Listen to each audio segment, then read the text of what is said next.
لحد ما صابر وصل لأوسيم علشان يمنع الجريمة اللي موت عايز يعملها.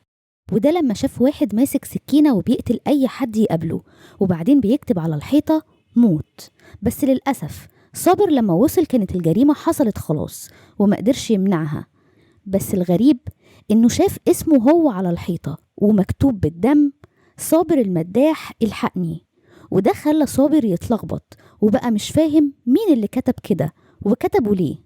وساعتها الضابط اللي كان هناك أخده معاه وقعد يكلمه، وتقريبا كده كان بيوجه له تهمة قتل ال 12 واحد اللي ماتوا، وده لأن اسمه كان مكتوب في مسرح الجريمة على حسب كلامه. فرد عليه صابر وقال له معرفش يا فندم، طيب انتوا مسكتوا اللي عمل كده؟ فالضابط ضحك ضحكة سخرية وقال له اهدى يا شيخ صابر وتعالى معايا نكمل كلامنا بره. ولما خرج صابر بره الأوضة لقى قدامه جوز أخته عيشة وبيقول له إن اللي جاي أكتر بكتير من كده. فرد عليه صابر وقال له أنت بتطمني ولا بتخوفني؟ ده في 12 بني آدم ماتوا بسببه. فرد عليه جوز أخته وقال له إن كل ما البوابات هتتفتح كل ما الشر هيكتر، وشر موت أقوى بكتير من شر صخر. وقال له كمان إن موت هيحاول يوصل له لأن حربه الأولى والأخيرة معاه هو. فرد عليه المداح وقال له يا ريت ده يحصل بسرعة قبل ما تحصل أي كوارث تانية. وساعتها جه الضابط وقال له إنه هيروح معاهم على القسم علشان ياخدوا منه شوية أقوال عن الجريمة. وفي المشهد اللي بعده بنشوف سامح جوز هبة أخت صابر وهو طالع على السوشيال ميديا وبيتكلم عن حادثة عيشة الست اللي ذبحت بنتها وأكلتها، وبيقول إن الموضوع ملوش أي علاقة بالمس أو بالسحر، وإن ده مجرد مرض نفسي مش أكتر. وبنشوف هبة وهي بتتفرج على الفيديو وبتعيط لأنها اتصدمت من كلامه. وبعد كده بيدخل عليها الدكتور سميح وبيحاول يلعب بيها وبأعصابها أكتر، وبيقول لها إن معنى كلام سامح إن مفيش جن ولا عفاريت ولا سحر، وإن اللي يعمل كده يبقى مريض نفسي. وبما إنه قال قبل كده إنك طبيعية ومش مريضة يبقى أنت فعلا قتلتي أمك بإرادتك. فطبعا هبة بتعيط وبتقوله يعني هو كان بيضحك عليا. فبيقول لها سميح ما تخافيش، أنا هحميكي منه ومن أي حد عاوز يأذيكي. منال بقى ما كفهاش إنها اتجوزت زين طليق رحاب أختها، لا دي كمان اتفقت مع زين علشان تمنع حسن من إنه يشوف ابنه بقرار من المحكمة. وده طبعا هيزود الغل والنار اللي في قلب حسن من زين، وأكيد هينتقم منه انتقام شديد قوي. ومتهيألي إننا هنشوف ده في الحلقات اللي جاية. المهم نرجع للمداح. الضابط اللي كان بيحقق في جريمة أوسيم حط المداح في دماغه وعايز يفهم ايه السر ورا كتابة اسمه بالدم على الحيطة في المكان اللي اتقتل فيه 12 واحد، خصوصا انهم لما قبضوا على القاتل لقوه عمال يذكر اسم صابر المداح كتير من غير ما يقول اي تفاصيل. المهم الضابط جاب صابر المداح وبدأ يستجوبه وسأله عن واحد اسمه إحسان سعيد. فالمداح قال له انه ما يعرفش حد بالاسم ده. فرد عليه الضابط وقال له ان ده القاتل اللي اتقبض عليه، ومن ساعة ما اتقبض عليه وهو بيقول عاوز أشوف صابر المداح.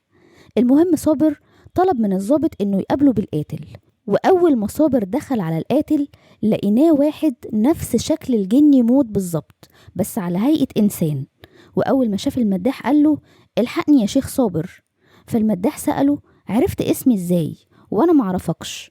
فقال له إنه كان دايما بيسمع صوت بيهمس في ودنه وبيقول له صابر المداح. فالمداح سأله وقال له ايه اللي حصل بالظبط؟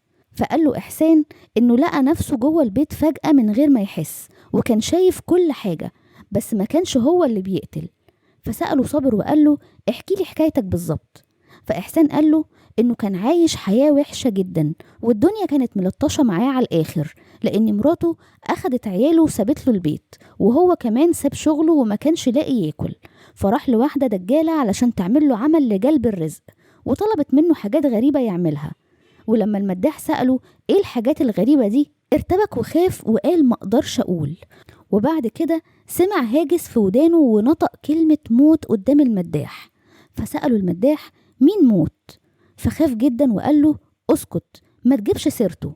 فالمداح سأله عن اسم الست اللي عملت له العمل، فهمس في ودن المداح وقال له بصوت واطي عزيزية، وهي شغالة مع موت ومكانها في تراب أوسيم. وطبعا واضح جدا ان كل ده لعبة من موت على المداح وهو متجسد في شكل انسان قدامه علشان يخدعه ويوصل للي هو عاوزه. في المشهد اللي بعد كده بنشوف الدكتور سامح جوز هبة وهو بيكلم رحاب في التليفون وبيقول لها إن هو وهبة اتجوزوا من فترة وعايشين في مكان محدش يعرفه، لحد ما صابر ظهر في حياتهم، وبعدها هبة اختفت من البيت وهو شاكك إن صابر هو اللي أخدها.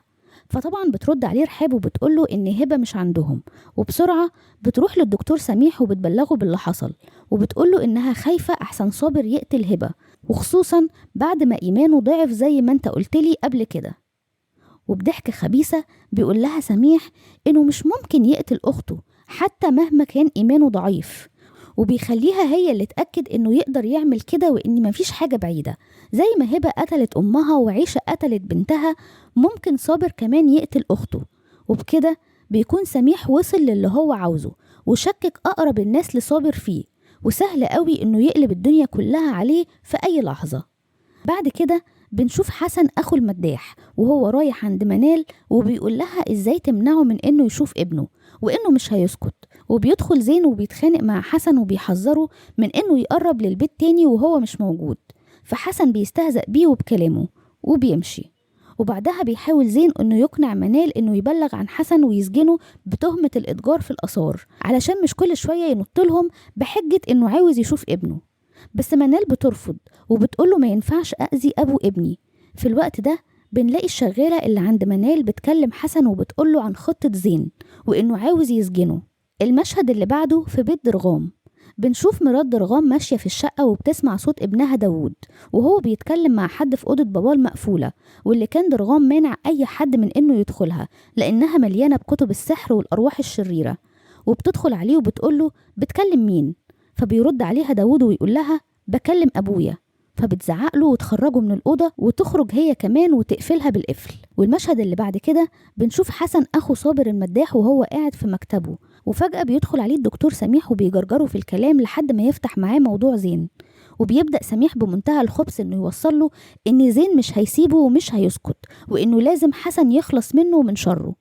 وبيخرج ويسيب حسن وهو بيفكر في كلام سميح، وواضح كده إنه خلاص هيبدأ ينوي على الشر. آخر مشهد بنشوف صابر وهو واقف مع واحد من الناس اللي بتساعده يشوف طريقه صح وبيسأله عن عزيزية، وفجأة صابر بيشوف حاجة في عقله، بيشوف داوود وهو في أوضة باباه وبيقدر يشوف اللي حصل مع داوود كله، فبيخاف صابر على داوود لأنه بيعرف إنه في خطر، وواضح كده إن موت واللي معاه عاوزين يأذوه أو يأذوا صابر بيه.